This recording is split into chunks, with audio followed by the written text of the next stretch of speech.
Class 6 ভূগোলের আজকে 10তম অধ্যায়ে অর্থাৎ ভারত অধ্যায়ের আজকে 3 নম্বর পর্ব।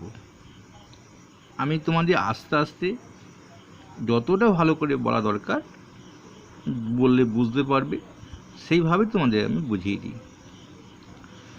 চলো আজকে 3 নম্বর পর্বে আমাদের এই অংশটা মানে উত্তর ভারতে নদী গঠিত সমভূমি অঞ্চল আলোচনা হবে।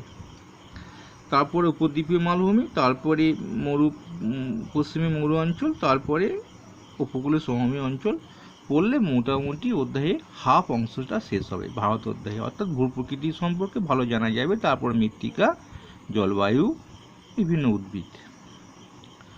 চলো আমাদের এইখান থেকে শুরু করতে হবে, তাহলে দ্বিতীয় অংশটা এখান থেকে শুরু হয়েছে। চ্যাপ্টারগুলো কেমন করে পড়তে হয় বুঝতে পারছো? উত্তর ভারতে নদী গঠিত সমভূমি অঞ্চল বলতে তো পারত উত্তর ভারতের সমভূমি অঞ্চল। আমি একটু দেখিয়ে দিই। এইটা হচ্ছে উত্তর ভারত, উপর দিকটা সবসময় উত্তর দিক হয় আর নিচের দিকটা দক্ষিণ দিক, সেই বলছে উত্তর ভারত। উত্তর ভারতের সমভূমি অঞ্চল। চলো আমরা বুঝে ফেললাম নদী গঠিত কেন বলেছে না, নদী এখানে অনেক নদী আছে। যেমন গঙ্গা এই গোমুখ গুহা থেকে বেরোচ্ছে, বের হয়ে হরিদ্বার পর্যন্ত উচ্চগতি দিয়ে উচ্চগতি শেষ হচ্ছে, তার কিছুটা পরে এসে যমুনার সঙ্গে এসে মিলছে। মানে গঙ্গা যমুনা আমরা নাম পরপর বলি না, গঙ্গা যমুনা, এই যেখানটা মিলছে সেটার নাম হচ্ছে এলাহাবাদ। এখন নামটা বদলে গেছে, এখন নামটা হয়েছে প্রয়াগ। এটা কিন্তু আগে নাম ছিল, মুঘল আমলে নামটা চেঞ্জ হয়েছিল। এলাহাবাদ এখন আর বলা হয় না, এখন প্রয়াগ বলা হয়। বেশ, চলো আমরা গঙ্গা নদী মানে উত্তরপ্রদেশ হয়ে বিহার হয়ে, আমার পেনটার সঙ্গে সঙ্গে তাকাও, পশ্চিমবঙ্গে ঢুকছে মুর্শিদাবাদ জেলায়, ধুলিয়ানাতে ঢুকছে, মুর্শিদাবাদের ধুলিয়ানাতে, যে ঢোকার পরে ফারাক্কায় দুটো ভাগ হচ্ছে, একটা পদ্মা নামে বাংলাদেশে, একটা ভাগীরথী নামে পশ্চিমবঙ্গে, হাওড়া হুগলি দিয়ে বঙ্গোপসাগরে পড়েছে। কারণ এই গঙ্গার গতিপথটা আবার তোমাদের আলোচনায় আছে, সেটা আমি বলে দিলাম। দেখো এছাড়াও নদী আছে, গঙ্গার উপনদী। যেমন গঙ্গার উপনদী হচ্ছে বাঁ দিকে, চলার পথে বাঁ দিকে হচ্ছে গোমতী, ঘরঘরা, গণ্ডক, কোশি, এদিকে হচ্ছে সোন, চম্বলে ডাকাত শুনেছি তো, সেই চম্বল নদী আছে একটা। এগুলো ডান তীরের নদী। তাহলে আমরা মোটামুটি দেখে নিলাম, সেই জন্যই বলছি নদী গঠিত সমভূমি। আর নদী না থাকলে কোনোদিনই সমভূমি তৈরি হবে না। পশ্চিমবঙ্গ, আমরা হাওড়া হুগলি যদি বাসিন্দা হয়ে থাকি, তাহলে জানবো আমাদের যে সমভূমিটা সেটা কিন্তু গঙ্গা নদীর সমভূমি, গাঙ্গেয় সমভূমি। কিন্তু যারা পুরুলিয়ায় ভিডিও দেখছো, যারা বাঁকুড়ায় ভিডিও দেখছো, তারা কিন্তু গাঙ্গেয় সমভূমিতে পড়ছো না। নদী আছে দামোদর, এদের কিছুটা সমভূমি নিয়ে পড়ছো। চলো আমরা মোটামুটি বুঝতে পারলাম। এখন আমাদের বলেছি উত্তরে হিমালয় পর্বত অঞ্চল, দক্ষিণে উপদ্বীপীয় মালভূমি অঞ্চলে মাঝখানটা। সত্যি তো তাই। আমরা উত্তরে হিমালয় পর্বত যে মানচিত্রটা দেখলাম, একটু মনে করো, আর উল্টাচ্ছি না, আর নিচে দেখো দাক্ষিণাত্যে মালভূমি আছে। মাঝের যে অংশটাকে বলছি, গড় উচ্চতা 300 মিটার। অর্থাৎ কোনো জায়গায় তুমি 300 মিটারের উচ্চতা বেশি পাবে না, সেগুলি তো মালভূমি। এবার কোথাও একটু মানে উঁচু বাড়ি থাকলো কি উঁচু একটু পাহাড় থাকলো, সেটা কোনো ব্যাপার না, গড় উচ্চতা বলা হয়েছে তার জন্যে। এই সমুদ্র তল থেকে মাপতে হয়, মনে রাখবে উচ্চতা, ভূপৃষ্ঠের উচ্চতা কিন্তু সমুদ্র তল থেকে মাপা হয়। তারপরে তলদেশ নয়, তল, অর্থাৎ জলের তলটা যেটা আছে। বেশ, পাঞ্জাব, হরিয়ানা, উত্তরপ্রদেশ, বিহার, পশ্চিমবঙ্গে, আসাম নিয়ে এই সমভূমিটা গঠিত। আমরা যদি একটু মানচিত্রে যাই দেখতে পাবো পাঞ্জাব আছে। দেখো আমরা তো এই জায়গাটা দেখলাম, আমরা সমভূমিটা এই জায়গায় রেখেছি, তাই তো। তো এখানে কি আছে, পাঞ্জাব আছে, হরিয়ানা আছে, উত্তরপ্রদেশ আছে, রাজস্থানে কিছু আছে, বিহার আছে, পশ্চিমবঙ্গ আছে না, সেই জন্য এই রাজ্যটার নামও বলে দিয়েছি। যদি আমরা মানচিত্রটা ভালো করে প্রথম আঁকতে শিখে যাই, কী করে আঁকবে সেটাও শিখিয়ে দিয়েছি, তাহলে কোনো পড়তে অসুবিধা হয় না। তবে সিন্ধু, গঙ্গা, ব্রহ্মপুত্র এই সমভূমি অঞ্চলের প্রধান নদী। স্যার আপনি তো একটা নদী বললেন, আর দুটো নদী? দেখো সমভূমি অঞ্চলটা একবার তাকাই, দেখো এখানে সমভূমি অঞ্চলটাকে টেনে এদিকে নিয়ে গেছে। এইখানেই তো আমাদের ব্রহ্মপুত্র নদীটা আসছে। এটা চীনে বলে দেখানো হয়নি, এটা আমাদের ভারতবর্ষ বলে দেখানো হয়েছে। তো ব্রহ্মপুত্র সমভূমি, এদিকে দেখো সিন্ধুরও কিছুটা সমভূমি আছে, সিন্ধুর অনেক উপনদী সমভূমিগুলো আছে। এটাতে সিন্ধু নদী। তো তিনটে নদী সমভূমি নিয়ে কিন্তু আমাদের উত্তরে মানে সমভূমিটা আলোচনা। তাহলে আমাদের মোটামুটি মানচিত্র দেখলে মনে থাকে বেশি, আর মানচিত্রে নদীগুলো আঁকতে পারলে তো কোনো ব্যাপারই নেই।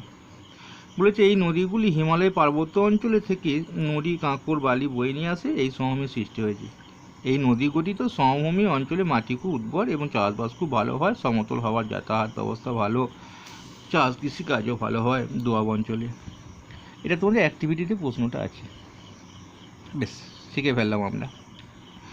এরা বলেছে উত্তর ভারতের সমভূমি অঞ্চলে প্রধান নদী কিন্তু গঙ্গা, কারণ ব্রহ্মপুত্র অতটা সমভূমি তৈরি করতে পারেনি, গঙ্গা যে সমভূমিটা তৈরি করেছে সেটাই যেগুলো প্রধান নদী হচ্ছে গঙ্গা।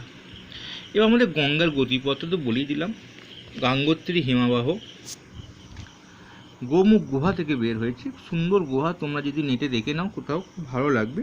গোমুখ গুহাটা দারুণ মানে লাগে, সেখান থেকে জল বেরিয়ে যাচ্ছে, গুহার ভেতর থেকে বেরিয়ে আসছে। আসলে পেছনে আছে বিরাট সিয়াচেন পর্বত, সেই সিয়াচেন পর্বত হোক, বড় বড় হিমাবাহ আছে পেছনে, সেই হিমাবাহ থেকে কিন্তু জলগুলো বড় গোলা জল নেমে আসছে।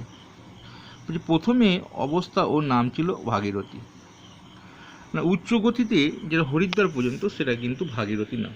কিন্তু আমরা কি বললাম যে পদ্মা নামে বাংলাদেশে চলে যাচ্ছে ফারাক্কা থেকে, আর ভাগীরথী নামে মানে হাওড়া হুগলি দিয়ে প্রবেশ করছে,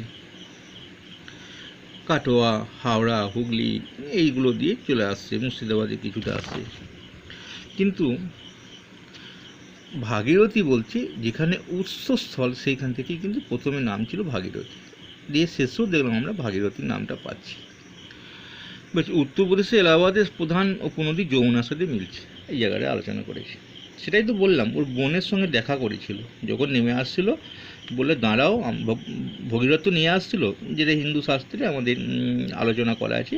ভগীরথ যখন নিয়ে আসছিল তখন এসে ভগীরথকে বললে একটু দাঁড়াও, আমি আমার বোনের সাথে দেখা করি এলাহাবাদ।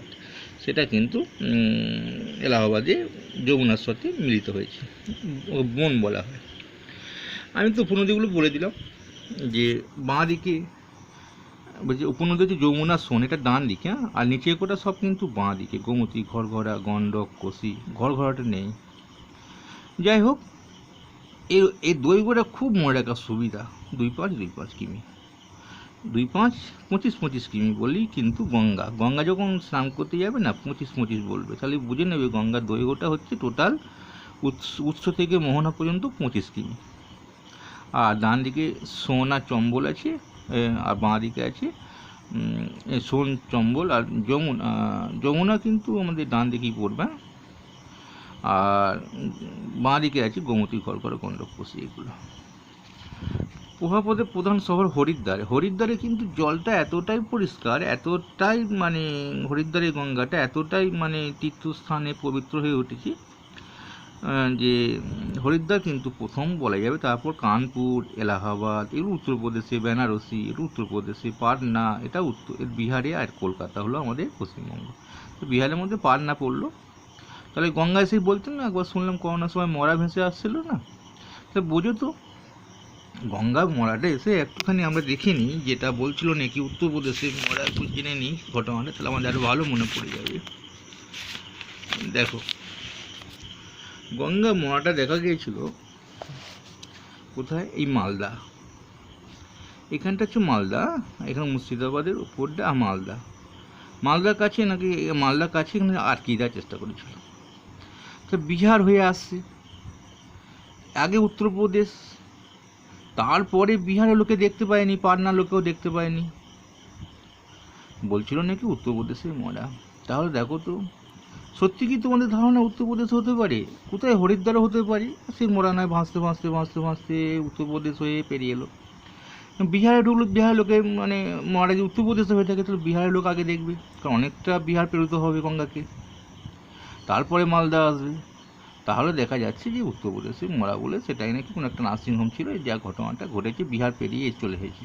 তাহলে সে এতটা পথ অতিক্রম করেছে, যেটা আমাদের গঙ্গা এইটুকু থেকে এইটুকু যেতে অনেক সময় লাগে আমাদের কলকাতা থেকে হাওড়া, তাহলে এতটা পথ অতিক্রম করেছে, টাটকা ছিল বলতে হবে। যাই হোক, সেসব কথা পরে এই কথা আমাদের মনে রাখার জন্য বললাম, কারণ অনেকে তো গঙ্গা এটাকে দেখেছো না, আর তারপরেই ভিডিওটা করছি। তাহলে মনে থাকলো যে বিহার হয়ে আসছে, অনেক কিছু শেখার আছে, ভালো করে শিখবে, মানে ঘটনাগুলো জানতে পারবে। চলো, আমাদের গঙ্গার কথা প্রায় শেষ হয়ে এলো। কলকাতা ঢুকে পড়লাম, দিয়ে খানিকটা গেলি বঙ্গোপসাগরে পড়ে যাব, তো গঙ্গার মোহনায় পড়ে যাব বঙ্গোপসাগরে। এখন দেখো, আর একটা আছে ধুলিয়ানা কাছে, মুর্শিদাবাদে যে ধুলিয়ানা বলে একটা জায়গা আছে না, সেইখানে প্রথম পশ্চিমবঙ্গে প্রবেশ করেছে বললাম না। তারপরে ফারাক্কায় দুটো ভাগ হয়েছে, পদ্মা, ভাগীরথী, হুগলি আবার লাস্টে নাম হয়েছিল কিন্তু হুগলি নদী আবার, জানো তো, এটা মানে শেষে একদম যখন বঙ্গোপসাগরে পড়বে তার আগে হুগলি নদী। আর একটুখানি জানা আছে, প্রধান শাখাটি পদ্মা নামে বাংলাদেশে, অপর শাখাটি ভাগীরথী নামে, হুগলি পরে হুগলি নামে, ভাগীরথী হুগলি বলা হয় এটাকে, দিয়ে বঙ্গোপসাগরে মিশেছে। তো প্রথম নাম ছিল ভাগীরথী, তারপরে ভাগীরথী হুগলি হলো। এবার যাবো আমরা একটু ব্রহ্মপুত্র নদ। এই ব্রহ্মপুত্র নদ আমাদের কিন্তু ব্রহ্মপুত্র উৎসটা কোথায় দেখে নাও, এটাও কিন্তু মনে রাখা সুবিধা। 25 ছিল আগে, এটা 29, শূন্য আর 2900 হবে আর কি, মনে রাখার জন্য 29 বললাম। বেশ, চলো। তিব্বতের সাংপো নামে পরিচিত, এ অনেকগুলো নাম আছে।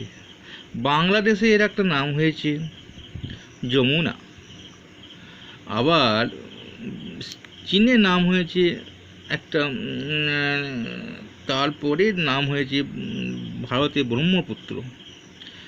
তাহলে বেশ দেখিনি কোথা থেকে উৎপত্তি হয়েছে, মানচিত্রটা একবার দেখলে না আমাদের মনে থাকবে। আমাদের এই জায়গাটা, এই মানচিত্রটা দেখায়, এখানে মানস সরোবর আছে, বড় সরোবর আছে। সরোবরে এই দিক থেকে বেরিয়েছে সিন্ধু, আর এই দিক থেকে বেরিয়েছে ব্রহ্মপুত্র। চীন নাকি বলেছিল ব্রহ্মপুত্রের নদীর গতিপথটা পাল্টে দেবো আমরা, দিতে পারতো, কারণ নদীটা তো ওই দেশ থেকেই আসছে, মানে ওই দেশের উপর দিয়ে আসছে। তো গতিপথে যদি পাল্টে এদিক দিয়ে নিয়ে চলে যায় তাহলে আমরা ব্রহ্মপুত্রের জল পাবো না। বেশ, তাহলে সেটা পরে বাংলাদেশে যমুনার জল পাবে না। যখন বাংলাদেশে প্রবেশ করছে তখন কিন্তু যমুনার নাম দিয়ে পদ্মা যমুনা এসে মিলছে। তাহলে আমাদের যমুনা দেখলাম এখানে, বাংলাদেশেরও কিন্তু একটা যমুনা আছে। তাহলে বাংলাদেশেরও একটা যমুনা আছে, তাই যমুনা কে না, উনি ব্রহ্মপুত্র। ভারতবর্ষ নাম দিয়েছে ব্রহ্মপুত্র। এই ব্রহ্মপুত্র দৈর্ঘ্য তো আমরা যে 3টে নদী দৈর্ঘ্য পড়ছি তার মধ্যে দেখো, ওটা 2525 কিমি, আর ব্রহ্মপুত্র হচ্ছে 2900 কিমি। তাহলে একে আমরা বৃহত্তম নদী বলবো না কেন? হ্যাঁ, বলবো না, কারণ ভারতে অল্প আছে, অনেকটা চীনে আছে, অনেকটা বাংলাদেশে আছে, সবটাই তো ভারতের নেই, তা ভারতের দীর্ঘতম নদী হবে কেন? কিন্তু এর দৈর্ঘ্য হচ্ছে 2900 কিমি পথ অতিক্রান্ত করছে সে, বুঝতে পারলে? বেশ, সাংপো থেকে বেরিয়ে দেখলাম বাংলাদেশের নাম হয়েছে যমুনা। আমরা দেখবো উপনদীগুলো দেখে নাও। উপনদী হচ্ছে লোহিত, মানস, তিস্তা, তোর্সা, সুবর্ণগিরি। এই তিস্তা তোর্সা আমাদের উত্তরবঙ্গের নদী। ও যখন আমাদের ভারতবর্ষে আসছে তখন ভারতবর্ষে দুটো উপনদী হয়ে গেছে আমাদের, তিস্তা তোর্সা, সুবর্ণগিরি, এটা বাংলাদেশে। বেশ, প্রভাপথে প্রথম শহর ছিল ইটানগর, প্রধান শহর আমাদের কিন্তু যেগুলো আমাদের নাম আছে, ডিব্রুগড়, গুয়াহাটি, এগুলো কিন্তু প্রধান শহর। এখানে একটা বলেছি, গঙ্গা চেয়ে ব্রহ্মপুত্রের দৈর্ঘ্য বেশি হওয়া সত্ত্বেও গঙ্গা কেন ভারতের দীর্ঘতম নদী? একটু আগেই বলে দিলাম, গঙ্গার চেয়ে ব্রহ্মপুত্র দৈর্ঘ্য বেশি 2900 কিমি, আর এর হচ্ছে 2525 কিমি। তাহলে এ ভারতবর্ষে খুব কম মানে প্রবাহিত হয়েছে, কম দৈর্ঘ্যে প্রবাহিত হয়েছে। বেশ, চলো তারপর দেখো আর উপনদী মনে থাকবে তো তিস্তা তোর্সা, ভারত উত্তরবঙ্গের নদী কিন্তু তিস্তা তোর্সা। তা বাংলাদেশে এই নদ যমুনা নামে, একে নদ বলছে। তাহলে একে আমি কিন্তু প্রথম থেকে নদী বলে যাচ্ছি, দেখেছি তো, কিন্তু নদ নদী নিয়েই আলোচনা। কেন নদ বলতে জানো? নদ বলছে বেটা ছেলের মতো নাম বলে, আর নদী মেয়ে ছেলের নাম। বুঝতে পেরেছি তো? যেমন অজয়কে নদ বলা হয়, দামোদরকে নদ বলা হয়। তাহলে আমি একটু ভুল বলে যাচ্ছিলাম, লেখাটা দেখার পরে আমার কিন্তু এটা সংশোধন হয়ে গেল, তোমাদেরও ভালো হয়ে যাবে। চলো, মানে নদী বলে বলে অভ্যাস হয়ে গেছে। তাহলে ব্রহ্মপুত্র আসামে এবং অসম আছে, দেখো কতটা, আসাম বলা যায়, অসম বলে প্রবাহিত হয়ে বাংলাদেশে প্রবেশ করেছে। আরে দেখো, উৎস তিব্বতে মানস সরোবরে চেমায়ুংদং হিমাবাহ। আচ্ছা, আমরা আগেকার হিমাবাহ পড়লাম গাঙ্গোত্রী হিমাবাহ, যেটা গঙ্গা নদীটা বেরিয়েছে। এটা হিমাবাহ ছাড়াতে বেরোবে না, পিছনে গাঙ্গোত্রী হিমাবাহ ছিল, গুহা দিয়ে জলটা বেরিয়ে আসছে। এ কিন্তু মানস সরোবর থেকে বেরোচ্ছে, কিন্তু একটা সরোবরে একটা চেমায়ুংদং হিমাবাহ আছে। সরোবরটা মনে করছে দিঘি নয়, এরকম জলাশয় নয়, উঁচুতম জায়গা, বরফের একদম সরোবর, সেখানে চেমায়ুংদং হিমাবাহ আছে। তিব্বতের পর অরুণাচল প্রদেশের মধ্যে দিয়ে কিন্তু ভারতবর্ষে ঢুকেছে। তো ভারতবর্ষে যখন ঢোকে তখন কিন্তু অরুণাচল মধ্যে দিয়ে, শহরের মধ্যে দিয়ে, দেশের মধ্যে দিয়ে, রাজ্যের মধ্যে দিয়ে ঢুকেছে। অরুণাচল আমাদের একটা রাজ্য। এইখানে দেখো, গঙ্গা ব্রহ্মপুত্রে মিলিত প্রবাহ পলি সঞ্চয় করে একটা পৃথিবীর বৃহত্তম বদ্বীপ সমভূমি গড়ে তুলেছে। তো পৃথিবীর বৃহত্তম বদ্বীপ সমভূমি হলো গঙ্গা ব্রহ্মপুত্র বদ্বীপ। তো আমরা অনেকটা আলোচনা করে ফেললাম, আর একটু নদী আলোচনা করে আমরা উপদ্বীপ মালভূমিটা পরে ভিডিও আলোচনা করব। এবার একটা নদী আছে সিন্ধু, কারণ গঙ্গা পড়া হয়ে গেল, গোমুখ গুহা থেকে বেরিয়েছে গাঙ্গোত্রী হিমবাহ, আর সিন্ধু বেরিয়েছে চেমায়ুংদং হিমবাহ মানস সরোবর থেকে। এ কোথা থেকে বেরিয়েছে? এও দেখো মানস সরোবর থেকে। আমি বললাম না, মানস সরোবরে ওদিকে বেরিয়েছে, ডান দিকে বেরিয়েছে ব্রহ্মপুত্র, এ বেরিয়েছে বাঁ দিকে। কৈলাস পর্বত, যেটা নাকি শিব থাকে, কৈলাস পর্বতের একটি হিমাবাহ থেকে বেরিয়েছে। এ কিন্তু কৈলাস পর্বতের হিমাবাহ, ও ছিল কিন্তু চেমায়ুংদং হিমাবাহ। তাহলে আমরা বুঝে ফেললাম, আর ও ছিল গাঙ্গোত্রী হিমাবাহ। দিয়ে এরপর ভারতের জম্মু কাশ্মীরে প্রবেশ করেছে। আমরা এইখানটায় দেখিয়ে দিই, এই ম্যাপটাতে জম্মু কাশ্মীরে প্রবেশ করেছে। জম্মু কাশ্মীর রাজ্য আমরা আগে দেখিয়েছি, দিয়ে পাকিস্তানে চলে গেছে এখন। দিয়ে এটা কোথায় গিয়ে পড়েছে জানো তো? এটা পাকিস্তানের মধ্যে দিয়ে নদীগুলো মিলিত হয়েছে, এই নদী অবশেষে আরব সাগরে পড়েছে। এটা কিন্তু আরব সাগরে ঘোষণা করা হয় না, ভালো করে শিখতে গেলে কচ্ছের রনে গিয়ে পড়েছে। কিন্তু আমরা যেহেতু বইয়ে লেখা আছে আরব সাগর, এটাকে বলে আবার কচ্ছের রন। বেশ, চলো, আরব সাগরে গিয়ে পড়েছে। এর দৈর্ঘ্য কিন্তু ব্রহ্মপুত্রের মতো, এও 2900 কিমি। তো খুব মজা, দৈর্ঘ্যগুলো খুব মজা, 25, 2900। এখন বিতস্ততা, এই উপনদীগুলো খুব নাম করে মনে রাখবে। একে পঞ্চ নদীর দেশ বলা হয়, মানে উপনদীগুলো আছে না, এই পাঞ্জাবকে বলা হয় পঞ্চ নদীর দেশ। 5টা উপনদী আছে: বিতস্ততা, চন্দ্রভাগা, ইরাবতী, শতদ্রু, বিপাশা। বিতস্ততা, চন্দ্রভাগা, ইরাবতী, শতদ্রু, বিপাশা। জম্মু কাশ্মীর লে আর এটা কোথা থেকে মধ্যে দিয়ে গিয়েছে বলে দিলাম। লে আর শ্রীনগর হচ্ছে প্রধান শহর। ওর ছিল ডিব্রুগড়, ওর ছিল পাটনা, ওর ছিল কলকাতা, না আগেরটা। তাহলে এইখানে দুটো প্রশ্ন করে নিই, আমরা আলোচনাটা শেষ করবো আজকে। একটু ধীরে ধীরে আলোচনা না করলে তোমরা বুঝতে পারবে না, একটা ভিডিওর মধ্যে সব করে দিলে কিছু শিখতে পারবে না। দেখো এখানে একটা ম্যাপটা সুন্দর দিয়ে দিয়েছে, দেখেও নিয়ে। দেখো বলেছে, দেখো মহানদী গোদাবরী, কৃষ্ণা, কাবেরী ডান দিকে, এদিকে নর্মদা, তাপ্তি। ঠিক আছে, এটা কিন্তু শিখে রাখবে, কাজে লাগবে আমাদের। আগে শিখেছো বোধহয়, আবার শিখতে হবে, 7-এ গিয়েও শিখতে হবে। এখন গঙ্গা পার্শ্ববর্তী শহর কে গো? কলকাতা লিখতে পারো, পাটনা লিখতে পারো, হরিদ্বার লিখতে পারো, এই জায়গাটাতে। উপনদী কে গো? বাঁ দিকের বললে গোমতী, ঘরঘরা, গণ্ডক, কুশি, ডান দিকে যমুনা, সোন, চম্বল। পৃথিবীর বৃহত্তম বদ্বীপ গঙ্গা ও ব্রহ্মপুত্রের মোহনা সৃষ্টি হয়েছে বদ্বীপ। আর বদ্বীপ আর নদী দ্বীপকে এক করে ফেলো না। নদীর মধ্যে যদি কোনো দ্বীপ তৈরি হয়ে যায়, কোনো দিন যদি তোমরা একটা বড় নদীতে যাও না, দেখবে মাঝখানটা গ্রীষ্মকালে দেখবে মাঝখানে চর পড়ে গেছে, ছোটো সেটা দ্বীপ বলা হয়, নদী দ্বীপ বলা হয়। তা নদী দ্বীপ হচ্ছে মাজুলি, সেটা কিন্তু ব্রহ্মপুত্র নদের ওপর আছে। ব্রহ্মপুত্র নদটা কিন্তু ওই গঙ্গার মতো নয়। ব্রহ্মপুত্র জল অত মানে এতটাই চওড়ায় দামোদরের মতো টালমাটাল করে, বন্যা অসংখ্যভাবে মানে মানে জলাভূমি তৈরি হয়েছে আশেপাশে, ব্রিজ তৈরি করা খুব কঠিন হয়। তাই ব্রহ্মপুত্র নদের মধ্যে কিন্তু মাজুলি করে দিও না, মাজুলি দ্বীপ তৈরি হয়েছে। তাই এটাই কিন্তু বৃহত্তম নদী দ্বীপ বলা হয়, নদী মধ্যবর্তী দ্বীপও বলা হয়। আর কিন্তু বদ্বীপ হচ্ছে গঙ্গা ব্রহ্মপুত্র মোহনায় বদ্বীপ। বেশ চলো, আর ব্রহ্মপুত্র দেখলাম তো, ব্রহ্মপুত্র ডিব্রুগড় প্রধান শহরগুলো, তারপর ডিব্রুগড় দেখলাম, আর কি দেখলাম যেন, এখানে দেখে দেখে লিখে নেবে, ইটানগর, এগুলো লিখে নেবে। আর সিন্ধু দেখলাম, জম্মু কাশ্মীর, লে, এই তো সিন্ধু দেখলাম এখানে, শ্রীনগর, লে, এগুলো। উপনদী কী দেখলাম, এর খুব 5টা মনে রাখতে হবে। ব্রহ্মপুত্র কী দেখলাম বলো তো উপনদী?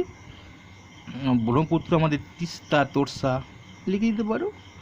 আর এর কি দেখলাম গো, 5টা নদী, বিতস্তাতা, ইরাবতী, চন্দ্রভাগা, শতদ্রু, আর একটা বিপাশা। পাঞ্জাবকে উৎপত্তি, সিন্ধুর 5টি নদীর নাম থেকে পঞ্চনদী দেশ বলা হয় পাঞ্জাবকে। এই সিন্ধু 5টা নদীর নাম অনুসারেই কিন্তু পাঞ্জাব নাম হয়েছে। এই 5টা উপনদীর নাম মনে রাখবেন, খুব ভালো নাম কোটা, শতদ্রু, বিপাশা, ইরাবতী, চন্দ্রভাগা, বিতস্তাতা। বেশ, এইখানটা দেখো, একটা পরে আলোচনাটা উপদ্বীপীয় মালভূমি। আশা করছি এই উপদ্বীপীয় মালভূমি এবং দ্বীপ অঞ্চলে একটা ভিডিও দিয়ে আমি শেষ করতে পারবো। আর ডেসক্রিপশনে লিঙ্কে ফলো রাখো, আমি তোমাদের প্রশ্নের উত্তরগুলো করে দেবো। মানে যেগুলো ছোটো ছোটো প্রশ্ন আছে, বারবার দেখলে তোমাদের মনে পড়ে যাবে। আমি এডিট প্রশ্ন দিই, মানে লিখিত প্রশ্ন দিই না। বড় প্রশ্নগুলো হয়তো লিখিত দেবো, কিন্তু আমি এডিট প্রশ্নগুলো যে একটার পর একটা বেরোবে, তোমাদের পড়তেও সুবিধা হবে। তাহলে আজকের মতো চলি, আবার দেখা হবে পরবর্তী ভিডিওতে। ভালো লাগলে অবশ্যই লাইক করবে।